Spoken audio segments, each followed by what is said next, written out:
Good morning, everybody. Welcome back. Therm's Hallman Scott Selections here for Monday, October 30th. For again today's play of the day, quick recap what happened yesterday. We had a loss in the NFL with a two-pick, 6.5 point teaser. Had the Ravens -3 and the Chiefs -0.5, and that paid out at -130 on Bet Online. Ravens got it done. I know 3 is not a great number to get with a teaser.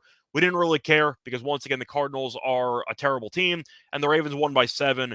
They were up by about 17, and they made the game interesting. But either way, the Ravens covered. As for the Chiefs, they lost outright, which is kind of shocking because they had won 16 straight against Denver. Not only did they lose the game, they didn't score a single touchdown. A defense that allowed 70 points to the Dolphins earlier this year gave up 0 touchdowns to Patrick Mahomes. Now, it was a bit unlucky that after he gave it out, Mahomes came down with flu-like symptoms, and it did seem like Mahomes, for the most part, was okay. The red zone offense was just atrocious. But the point is, the Broncos ended a very long streak. We picked up a loss and look for a winner here on Monday. And for today's play of the day, going to the NBA, going to look at a late night game between the Magic and the Lakers, taking place at around 10:30 p.m. Eastern Time. And for this game, I'm going to go with the road team here. Going to take the Magic +3.5 at -105 on BetMGM.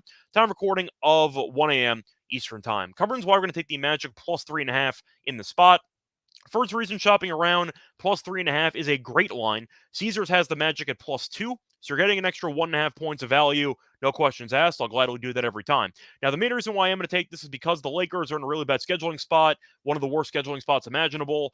They are on a back-to-back following an overtime game because the Lakers had an absolute war against the Kings yesterday, which they inevitably lost. But the point is that a lot of the veteran core played a lot of minutes. LeBron, we know, is up there in years. He's 38, still playing good basketball, but he's, of course, older. And the Lakers have been very careful with his minutes so far this season, or they were supposed to. They kind of need him to play a lot of minutes because the rest of the team is not that good. But LeBron played 39 minutes last night.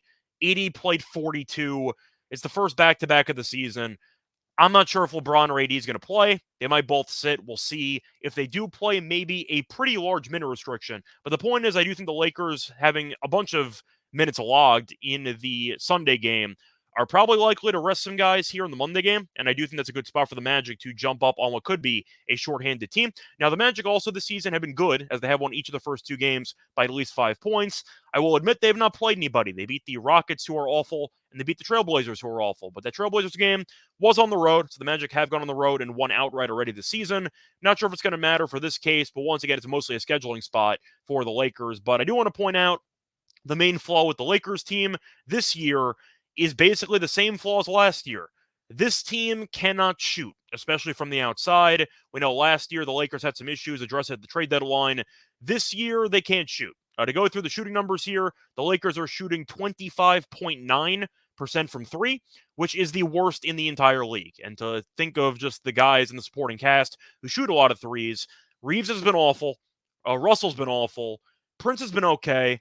But Vincent's been terrible too. So the point is the Lakers really don't have many good shooters at this point. Now, some of it might end up improving based on some positive regression, but as of right now, a lot of the supporting cast have been useless, which is why you've seen a lot of teams kind of clog the lane for LeBron and AD, and they're going to dare a lot of the supporting cast guys to shoot well, which has not been the case. But the point is this team can't shoot. Now LeBron or AD might not play.